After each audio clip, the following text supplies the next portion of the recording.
அனைவருக்கும் வணக்கம். ஒரு மண்டல கால மகா கந்த சஷ்டி விரதத்தின் 3வது நாள் இன்று. கார்த்திகை நட்சத்திரமும் சஷ்டி திதியும் வெள்ளிக்கிழமையும் கூடிய மகா உத்தமமான நாள் இன்று.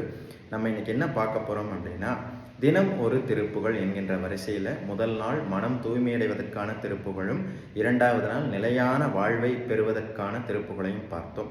என்னதான் நம்முடைய வாழ்க்கையில் பணம், பொருள், செல்வம், பேர், புகழ் எல்லாம் இருந்தாலும் நமக்கு நிம்மதியை கொடுப்பது, நிம்மதியை அருள்வது எது அப்படின்னு பார்த்தீங்கன்னா நோயில்லாத வாழ்க்கை.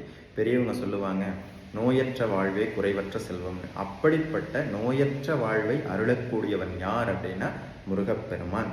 முருகப்பெருமான் வைத்தீஸ்வரன் கோவிலில் வைத்தியநாத பெருமாளாக வீற்றிருக்கின்றார். அங்க சுவாமியை அருணகிரிநாத சுவாமிகள் திருப்புகழால் அர்ச்சித்து பாடினார்.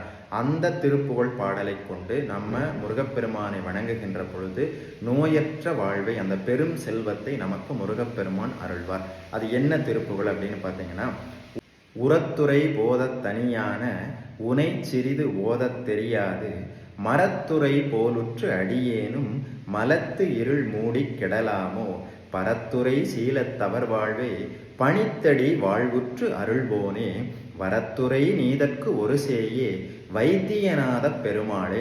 இப்படி அருணகிரிநாத சுவாமிகள் அங்கே இருக்கக்கூடிய முருகப்பெருமானை பாடி துதிக்கின்றார்.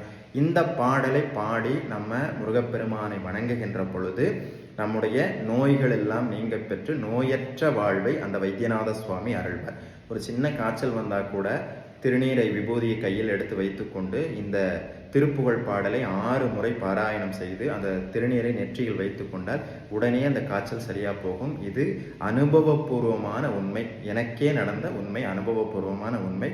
அனைவருக்கும் முருகப்பெருமானுடைய அனுக்கிரகம் நிச்சயம் கிடைக்கும். ஓம் சரவண பவ.